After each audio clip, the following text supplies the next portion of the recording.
The private dining room at Le Cirque buzzed with the familiar sound of my brother's success stories. Another bonus, another promotion, another reason for our parents to beam with pride at their golden child. James Walker, youngest VP at Continental Bank, their crown jewel in designer suits.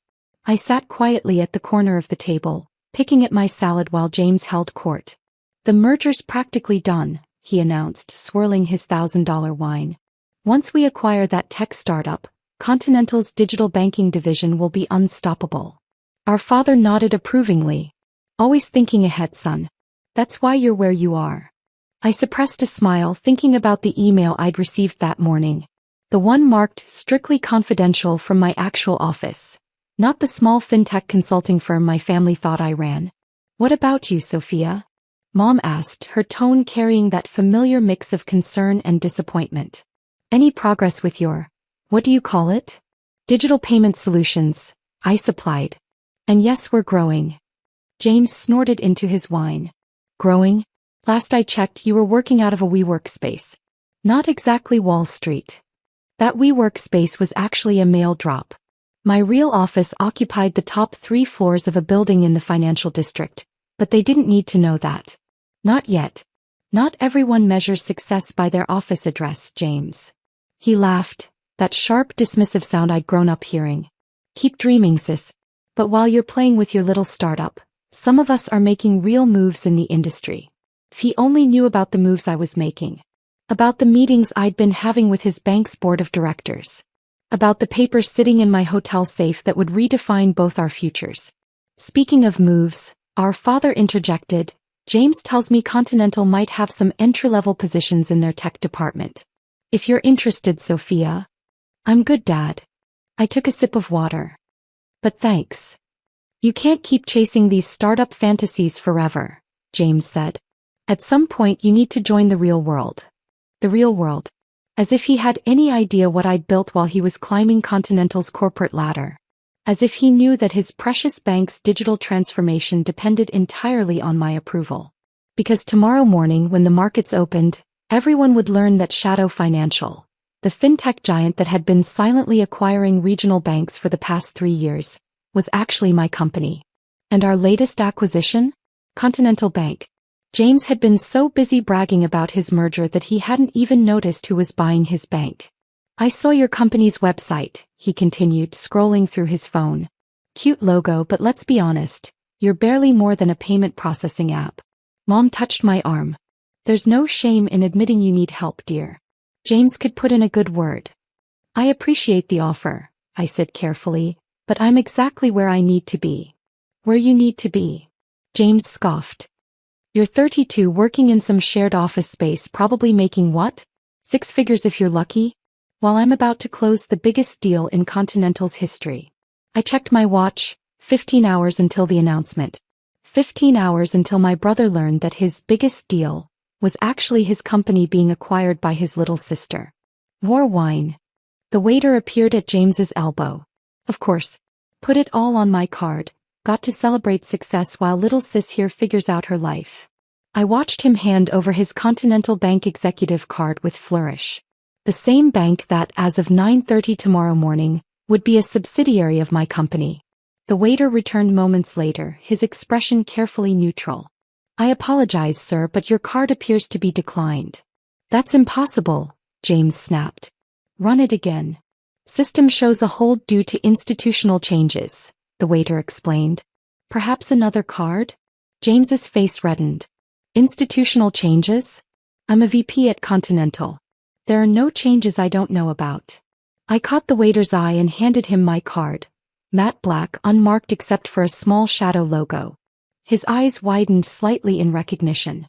"Of course, Ms. Walker," he whispered low enough that only I could hear. "I should have realized. Your bank just acquired his."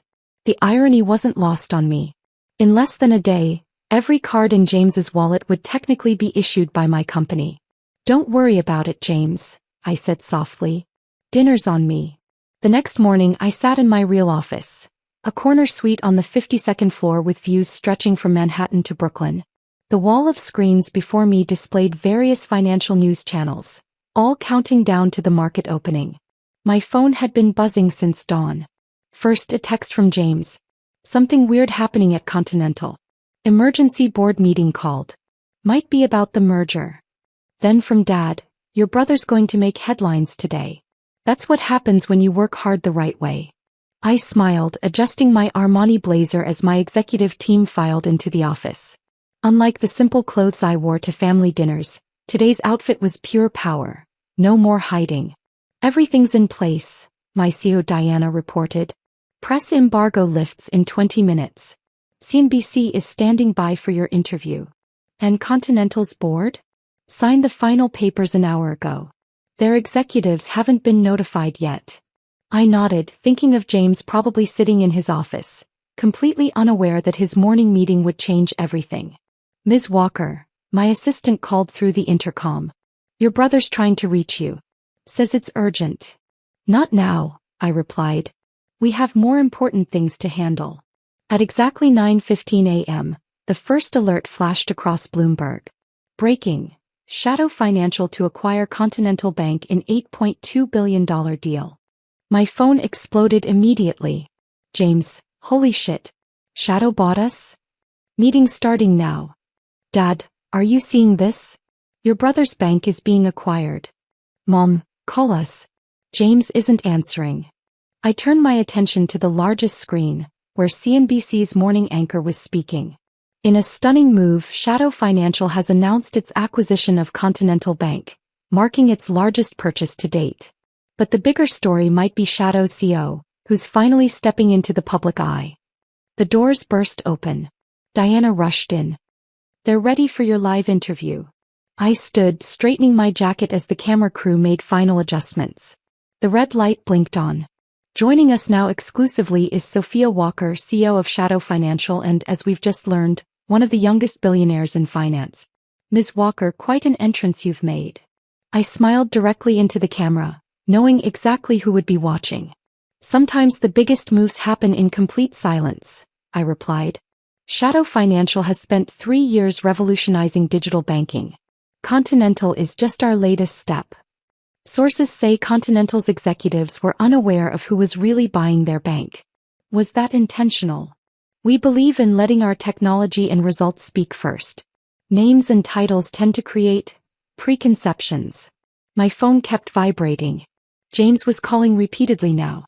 I could imagine the scene in Continental's boardroom, his world turning upside down in real time. The interview continued but was interrupted by my assistant. Ms. Walker, Continental's VP of Digital Banking, is in the lobby. Says he's your brother. I muted my phone as another call came in. Let him up. Have security ready. Minutes later, James burst into my office, still wearing yesterday's suit, face flushed with a mixture of shock and anger. What the hell is going on? He demanded, then stopped short, taking in the surroundings. The executive office. The news crews. The Shadow Financial logo everywhere. Hello, James, I said calmly. I believe you're late for your board meeting. This is how. Remember my cute payment processing app? I gestured to the screens showing Shadow's stock price soaring. It evolved. He sank into a chair, staring at the financial headlines still rolling across the screens. All this time, he whispered. When I was telling you to get a real job. I had one. Several, actually. Shadow Financial owns 12 banks now. Continental makes 13. Does Dad know? He will in about 10 minutes. I'm having a car pick them up for the press conference. James ran his hands through his hair, his carefully maintained composure cracking. What happens to me? He asked finally. I picked up a folder from my desk. That depends. The VP of Digital Banking position at Continental will be restructured. But we do have an opening in our innovation department. Lower title, of course. No executive privileges. But a chance to learn banking from the ground up. The right way. Lower title, he sputtered. You can't demote me. I'm your brother. Exactly, I replied coolly. And if I'd let that influence my decision, I wouldn't be where I am. This isn't personal, James. It's business. Real business. The intercom buzzed again. Your parents have arrived, Ms. Walker. The look on my parents' faces as they entered my office was worth every holiday dinner I'd spent being lectured about real careers. Dad stopped mid-stride, his eyes traveling from the executive suite to the wall of screens still announcing my acquisition of his precious son's bank. Sophia. Mom's voice was barely a whisper. What is all this? This, I gestured around me, is what playing with my little startup actually looks like. Diana appeared at the door. Ms. Walker, the press conference starts in 20 minutes. Board members are gathering in the main hall. Thank you, Diana. I turned back to my family. We should talk quickly. I have a company to run. Well, several companies now. Dad found his voice first. You're the one who bought Continental? Shadow Financial bought Continental, I corrected. I just happen to own Shadow Financial, along with 12 other banks and the digital payment platform you all thought was a hobby. James, still slumped in his chair, let out a bitter laugh. All those times I offered to help you get a real job. I remember, I said, pulling up Continental's performance reports on my tablet. Like last Christmas, when you said I was wasting my potential on a startup. I was finalizing the acquisition of First Western that week. Or last month's dinner, when you suggested I apply for an entry-level position. I was in negotiations to buy your bank. But your apartment, your clothes, that shared office space. Mom stammered. Were exactly what you expected to see, I replied. The WeWork address receives my mail. I live in the penthouse at the Harrison. The startup office you visited was a front. This, I gestured to the luxurious space around us, is where I actually work. Why didn't you tell us? Dad demanded. Would you have believed me? I asked quietly. Or would you have done what you always did? Dismiss it, minimize it, explain why James's path was better? The silence that followed was deafening. Speaking of paths, I continued, turning to James, have you made a decision about the innovation department position?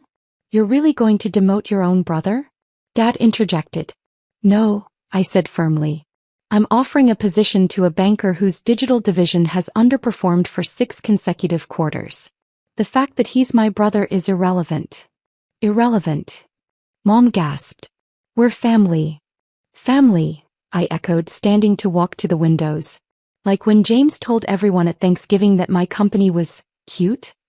Or when Dad suggested I needed real-world experience at Easter. That kind of family. The intercom buzzed again. 5 minutes to press conference, Ms. Walker. I turned back to them.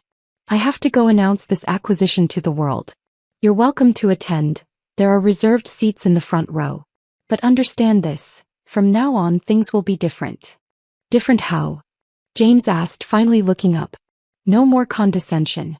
No more helpful suggestions about my career. No more assumptions about my potential. I straightened my jacket. From today forward, you'll see exactly who I am and what I've built. Whether you can handle that reality is up to you. And if we can't? Dad challenged. Then you'll miss out on quite a lot, I replied simply. Shadow Financial is just the beginning. Next month we launch our international division. The month after that our blockchain platform goes live. Your choice if you want to watch it happen from the outside. Diana appeared again. They're ready for you. I walked to the door, then paused. Oh, and James? About your Continental executive credit cards. They'll be deactivated at midnight. Your new company card will have a significantly lower limit. Standard policy for non-executive positions. The press conference was a blur of cameras and questions.